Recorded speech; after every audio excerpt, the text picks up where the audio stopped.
Hello and welcome to the third episode of Brassmonkeez. You're with Brass Monkey 1, that's me, and Brass Monkey 2 over there.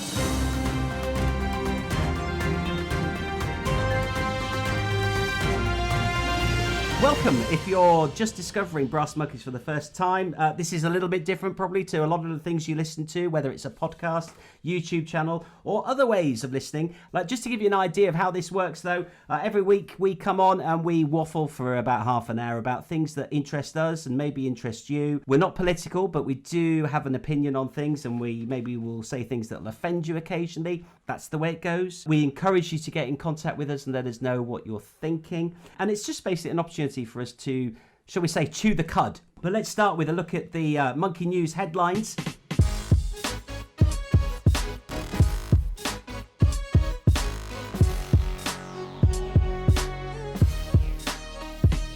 Brassmonkeez is based here in the UK, so unfortunately, yes, feel sorry for us, we have the Johnson government. Yes, we're under the yoke of the yokel.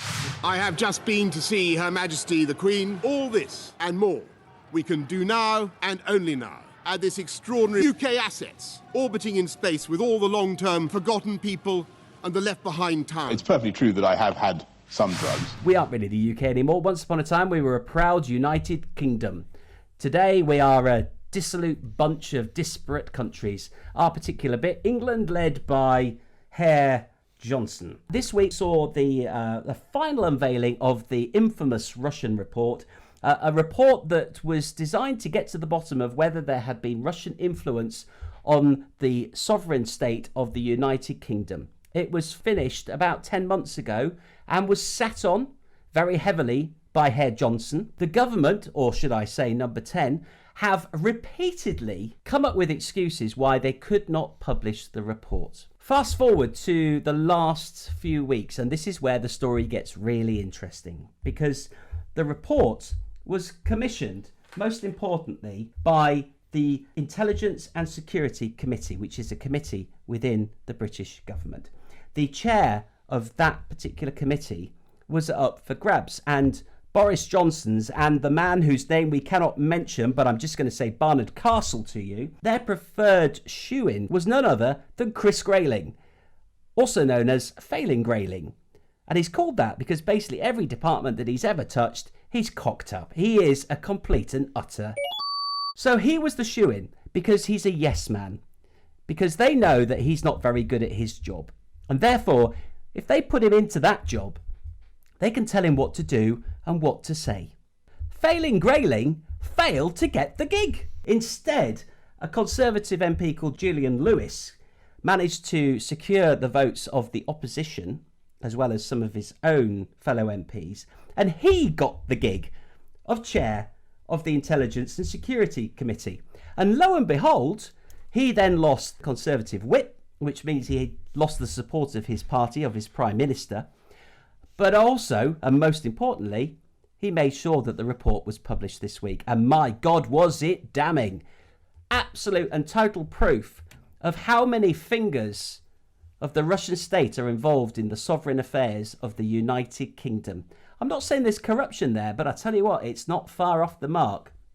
And when you've got Russians who own the Evening Standard, the masthead newspaper of the financial capital of certainly Europe, if not the world, and not far off that. And when you think about all the Russian oligarchs who've made their homes here, who own vast amounts of property, whose wealth creeps into just about every pore of this country. When you think about that and the fact that some Russians are actually married into our government, when you think about all that, you start to think, hang on, I smell something a bit fetid, don't you? It's a bit stinky, isn't it? I mean, it makes the Profumo thing look like a little joke in the back pages of a newspaper, ironically. Well, that was all a bit of slap and tickle, really, wasn't it? This is far more serious. The fact that it cut to the heart of government at the time, it was a complete scandal, and the film that came along many years later was named that because it was a complete scandal. I know times were different then, but if you think about it, this is far, far worse than what was actually potentially going on with Christine Keeler. This is off the scale, Monkey 2, because it's about so much much more than one minister infatuated with an attractive young woman. This is about a concerted effort by a foreign power to influence this country. And this is about, as I said, I'm not accusing the government of corruption, but what I am saying is that they had a pretty good idea of what was going on and for one reason or another chose to ignore it. Well, it suited their purposes, didn't it? It suited their purposes to look the other way and let it carry on so that they could get Brexit through ultimately and then jump up and down and call them the bogeyman once the cat's out the bag. Once more though, Monkey 2, staring down that rabbit hole that I talked about last week. Who is down there? What is the end game? I'm going to leave it there because I think, this is an area that we will be coming back to week after week. What are your ideas? What are your thoughts? What information have you got that you'd like to share with us here at Brassmonkeez?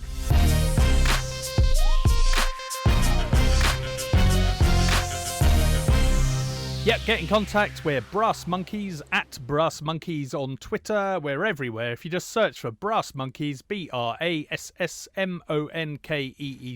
or Z if you're the other side of the pond, we'll come up. We're on iTunes, we're on YouTube, we're everywhere. Give us a shout. We'd love to hear from you. We certainly would.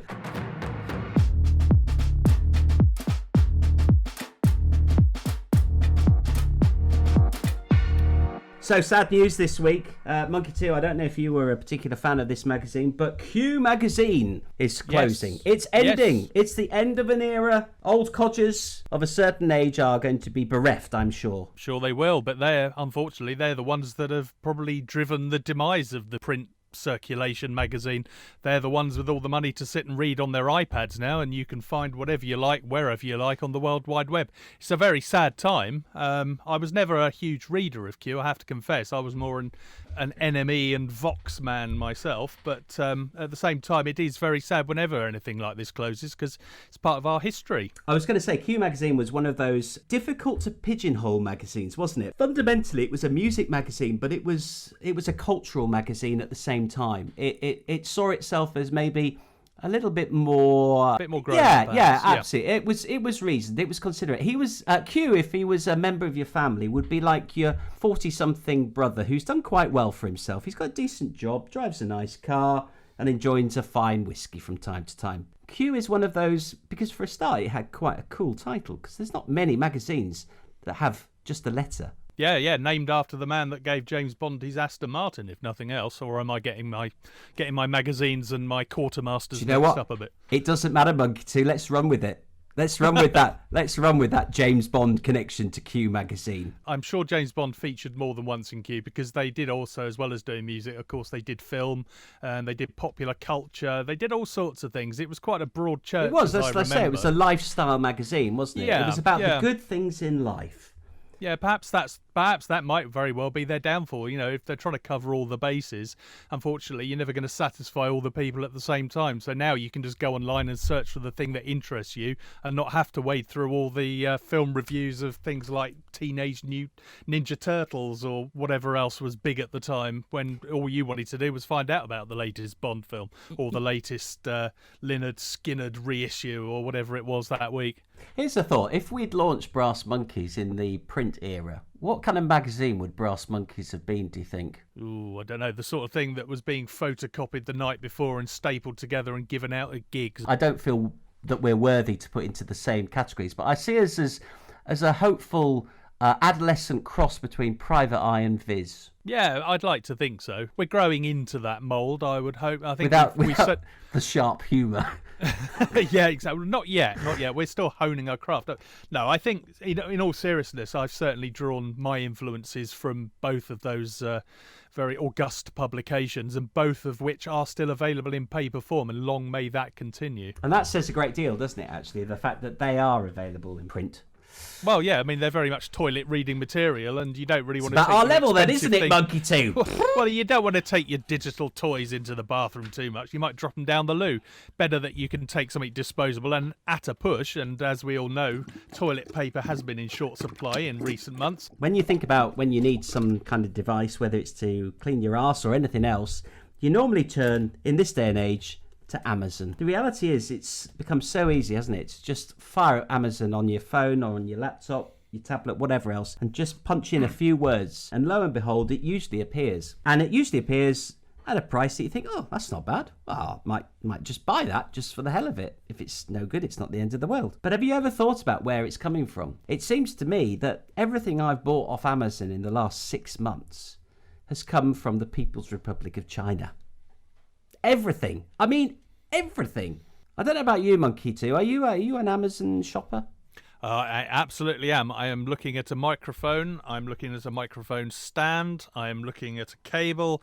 All came from Amazon, all at a very good price, and all delivered the next day because we've all bought into it. Literally, we have bought into that model. I do look around online. I do try. I will look on eBay and I will look at specialist shop. I mean, particularly when you're shopping for stuff like audio equipment, then, you know, there are specialists out there and they will do their best to try and match Amazon. But when you consider the buying power that Amazon have and the reach, the fact that they can stock warehouses full of this stuff and get it to you tomorrow, they're on a hiding to nothing, aren't they? This is the scary thing, isn't it? Our inner drive for value, for a good deal. You've hit the nail on the head when you said about, you try and shop around and you are actually going to specialist suppliers wanting to give them the opportunity, but knowing that ultimately they can't compete with the price that you can get. And ultimately, that's a decision that you and I and every listener to Brassmonkeez is making every time we hit the buy now button on Amazon. Yep. We're responsible for the death of the high street, and there's no doubt about it. Obviously, Amazon have a very, very clever and a very enticing sales model, and we will buy stuff from them because it is so convenient, and that's what they're selling, convenience.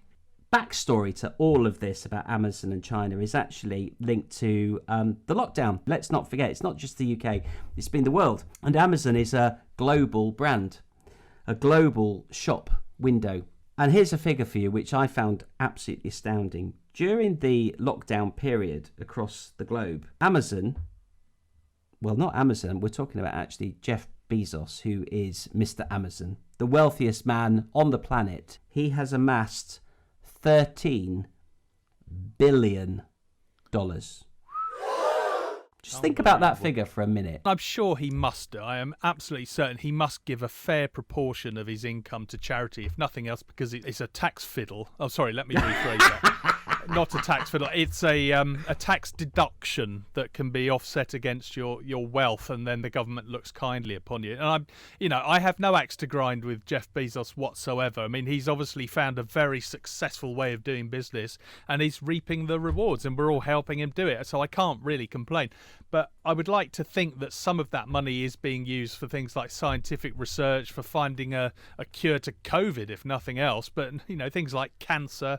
Why do people have birth defects? Send some money to try and sort that out. I mean, $13 billion could do an awful lot of good. Even a fraction of that, even $13 million would do an awful lot of good. $13 billion is an inconceivable amount. And that's exactly my point. I agree with you totally. I have no axe to grind with him. I just would like to think that possibly as the most wealthy man on the planet and in the environment that we are in, when, quite frankly, I'm not sure how he would spend the rest of his fortune.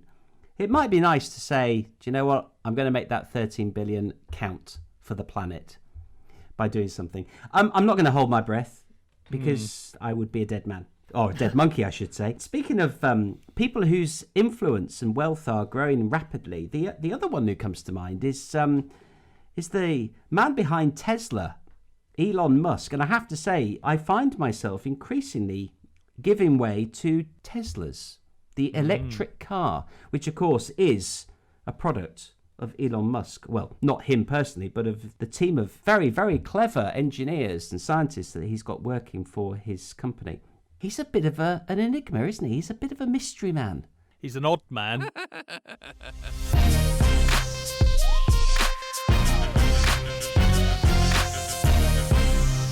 We're saying goodbye to a decent relationship, or at least a half-hearted relationship, with China and Russia at exactly the same time. So who do we turn to? Who could be our saviour at this moment of desperate need? Ladies and gentlemen, I point your head towards the United States of America. Oh, the joy. How many states are there in the US? At the moment, there's 50, and I can't help but think in my lifetime we're probably going to be the 51st if things carry on the way they're going. It's insanity. My views on Brexit, I don't think I'm hiding anything when I say I think it is the most ludicrous, ridiculous and stupid idea that was sold to people with a rose-tinted, spectacled view of 1950s Britain. And I'm not going to go into it because my blood pressure. I know. I can already detect it. Yeah. No, let's not go there. But ultimately, we're being driven into the arms of a waiting America, where we will do anything and everything for them. The special relationship has always been skewed, but you think it was skewed before. Just you wait until we crash out of the EU. We're going to be America's bitch, and I'm afraid that's the word that you have to use. That is absolutely true. We are going to do anything and everything they want us to do, and the thought does not fill me with a lot of happiness. I'm happy to have a relationship with America. They're good people to be on side with, and historically we always have had a good relationship, but it's going to be incredibly one-sided from now on. Monkey, do you consider yourself to be a lucid... I can't think of the bloody word. I can say cognizant. Do you consider yourself to be a lucid and cognizant individual, Simeon? On the whole, yes, but it depends if I've been at the fermented banana juice or not. You haven't been so far this evening, have you? No. I'm clear and lucid and just repeat after water. me then. Repeat after me. Man, woman, car, house, camera. Good. Just remember those. I shall try. So, for those of you just joining us and wondering what the hell this is all about, this is Brassmonkeez, episode 3. Welcome along. It's great to have you. Hope you're enjoying it. If you're not, let us know anyway, because the thing about being monkeys is we're fairly resilient. We're fairly tough-skinned. Get in touch with us at Brassmonkeez. Just search for us anywhere on the Google at Brassmonkeez, monkey spelt Monkeez, or Z if you are the 50 states place that we mentioned just now. And that should find us. If you search anywhere and everywhere, we are popping up all over. This is Brassmonkeez.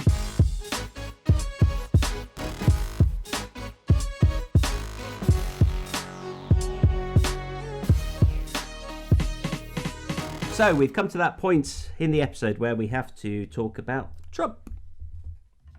Do we have to? No, we don't. Actually, no, we do. Just briefly. Go on. Monkey 2, do you remember I asked you to remember some words? You did. Do you want to recall what those words were, please? Oh, okay. Scratch his head. Man, woman, car, house, and camera. Well done, Monkey 2. You've done a great job. You've recalled them perfectly. Hooray! Just as well as Donald Trump did when he took a test. A test to prove that actually all his cognizant functions were correct. And there is a brilliant clip circling on YouTube, or several clips actually, of him talking at length about him having taken this test.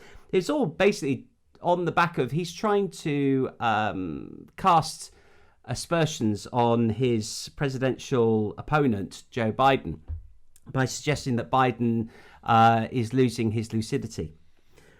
So Trump, being Trump, is kind of going OTT as he does with everything to prove just how amazingly, wonderfully brilliant he is, and the fact that the doctors were astounded with his performance in this test. So much so that he's actually recalling the questions, but he manages to get the order wrong when he's telling the reporter about the details of the test. So he actually goes, man, woman, car, house, camera, and then I was told to say it back and I got it just right. Man, woman, camera, car, house. And it's like he doesn't even realise he's got it wrong. Oh, God, when will he fuck off? You've done it again, haven't you? Monkey listeners, all I can say is, you know when Monkey 2 is getting riled when the F word appears. It's not often it happens. I usually know that if I mention Trump enough, it will happen. Best get your bleep machine ready. The remaining bit of the podcast is going to be very, very dull. Monkey 2 will fall out of his tree. No, we don't want that. I've not even been drinking fermented banana juice yet, so at least I'd have an excuse later.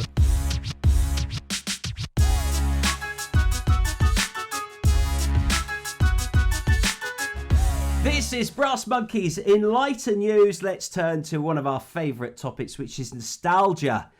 So this week, I want to turn to a couple of toys that were available from a time when both Monkey 1 and Monkey 2 were growing up. The first of which is very apt for us. It's actually the sea monkeys, our cousins, the sea monkeys. The box looked amazing, and the reality of what you got was anything but. I'm just looking at a picture of the box. The amazing live sea monkeys. Live pets versus people in the action game of the century. You're buying into this, aren't you? You're getting excited, Monkey 2, yeah? Oh, yes, indeed, Okay. I am. And then there's a picture and it says, a team of live racing sea monkeys included. And you're thinking, wow, this is just so epic. I have to have some sea monkeys for myself. They were brought to you by the, maybe the giveaways in the name of the company that distributed them, the Transients Corporation.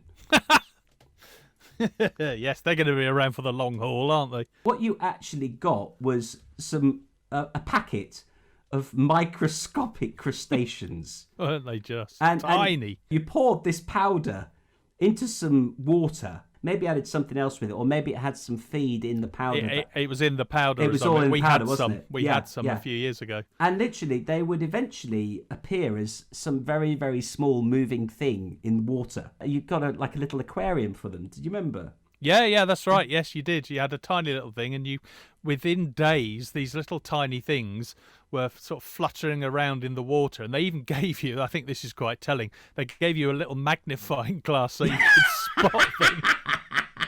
Which, I think that tells you everything you need to know about sea monkeys. And then within about 4 days, if you're anything like us, which can't keep anything alive, they would be dead. Live pets versus people in the action game of the century. A team of live racing sea monkeys included. How the hell did they not fall foul of trading standards? I do not know. Well, how do you get them to race? How do you line them up? On your marks, no, come on, Twinkle, back.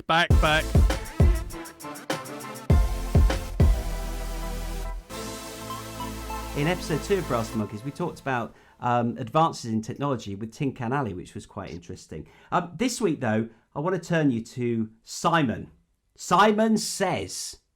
This was the big game. It was released by MB Games. Do you remember MB Games? Oh, I do. Yeah. I do remember them so very well. it was a round, sort of three-dimensional disc with 4 buttons on it: red, yellow, blue, and green. In the middle, it had some buttons and a couple of switches, and it looked great because it lit up. I do remember friends having them, and I remember being at school, on the last day of term where you're allowed to wear what you wanted and could bring in toys and games. There was always a Simon or a Pocket Simon, because they did a portable one for playing in cars or on trains. I didn't know that. I didn't know that. Oh was a yeah, new one. yeah, Pocket Simon. Yeah, that was very popular. The big one was quite a big thing. It must have been about 30 centimeters across, and as you say, it had the 4 coloured blocks on and the switches in the middle.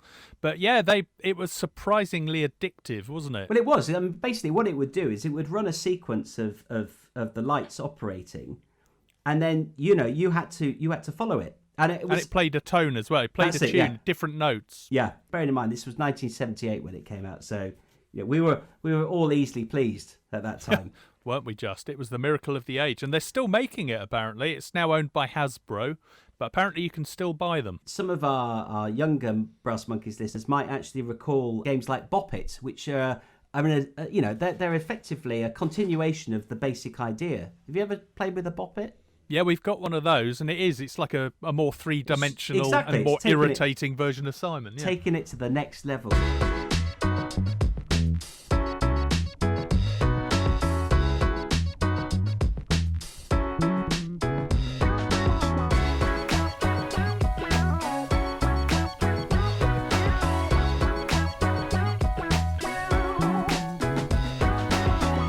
Think about TV shows. There were 2 particularly big shows that stuck in my mind at this time. One was the legend that gave us the other legend, the Hoff, which of course was Knight Rider. I came across a channel that was showing Knight Rider episodes, and I'd found some old episodes of the A-Team. I thought, I used to love the A-Team, and I watched it, and I was like, this is crap, really crap. And so I went into watching 5 minutes of Knight Rider on the same basis. And yet, do you know what? I watched the whole episode and I absolutely loved it. brilliantly executed. It was so slick. Very slick. That was the word I was going to use. Yes, very slick. Brilliant. I can't believe I'm saying this because I wasn't that much of a fan when it came out the first time. Hey, I've got admiration for the Hoff as well. Oh, yeah. Call him wooden if you like, and you can always say, as they said at the time, that he was out-acted by the car. William Daniels was the man who was providing the voice of Kit, the car, the Knight Industries 2000, which was the car's actual title. He was also to go on later to be the next-door neighbour, the hard-put-upon next-door neighbour, Mr. Feeney, who the lads used to give hell to over the fence. He was also their headmaster, I think, wasn't he, or their teacher at some point? That was in what, Boy Meets World? Boy Meets World, yeah. We'll have to look it up. We'll put a link to IMDb up or something.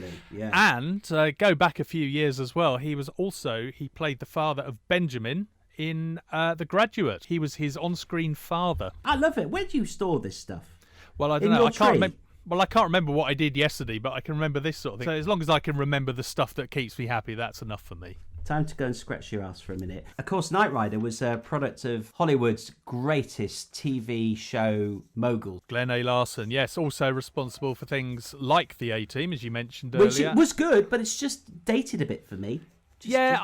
I still think it has appeal, but I mean the cracks are there. I mean you only have to look. I mean these people were supposed to be special forces, yet they couldn't hit a barn door at 30 paces. Certainly, everybody they fired at got back up.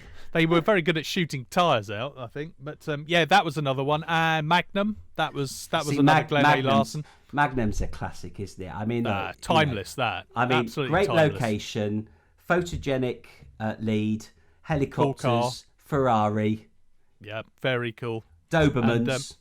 And a very good foil in Higgins. Higgins, that's it. Who sadly died not so long ago, actually. Did he? He was great, wasn't he? Because he played that so dry, didn't he? Everyone thought he was actually British. He wasn't. He was actually an American actor.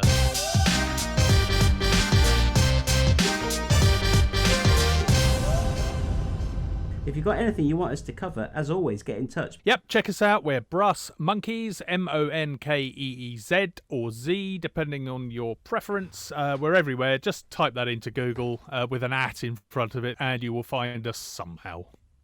Fabulous. Thanks, Monkey 2. So, I don't know about your holiday this year, but my holiday, it looks like it's been well and truly canned. So, I've been thinking about different ways of enjoying being somewhere other than in my tree. Which is a lovely tree, I have to say.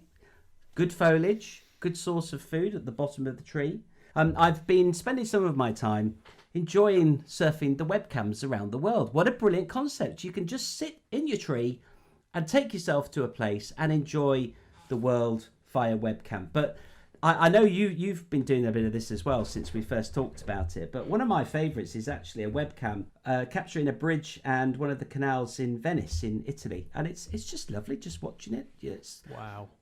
I started watching it actually at the beginning of lockdown, and it was quite interesting because at the beginning of lockdown I was curious as to how the rest of the world was functioning.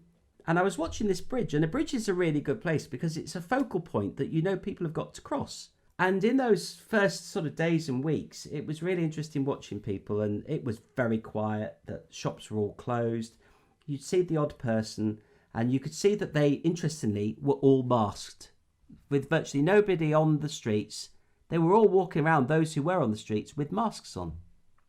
And as an aside, another interesting thing I observed about Venetians, they all walk around with shopping carts. Shollies, they call them. Shollies, thank you very much. Well, all Venetians seem to have a sholly. That's a place that I know I would like to go to when I get the opportunity to. But in the meantime, just watching that little canal and that bridge in Venice, in Italy, is a wonderful holiday for me. I've been very fortunate that we have been there. Well, a long time ago I went. It's a beautiful city, absolutely beautiful, and it's very cool that you found a webcam where you can go and enjoy it. I'll tell you, the one thing that I did notice when I was there, and this was a long time ago, was it did smell, but I believe they've cleaned the place up a huge amount. That won't come across on a webcam, of course, but I suppose if that was still the case, you could enjoy it without the reek from the canals. Go. There's the benefit. I'm enjoying Venice without the reek of the canal.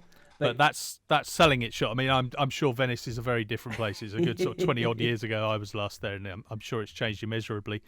Interesting, you mentioned about bridges and your little window on the world. My window on the world has also included a bridge, but slightly bigger than the one across the canals in Venice. It's the Golden Gate Bridge in San Francisco, that iconic red structure which links the Marin Headlands to the city. And there is a webcam. We'll find the link and post it. And you can just sit and look at traffic going backwards and forwards across that bridge. And whilst there's slightly less traffic on there, it's quite telling that America still seems to be up and moving.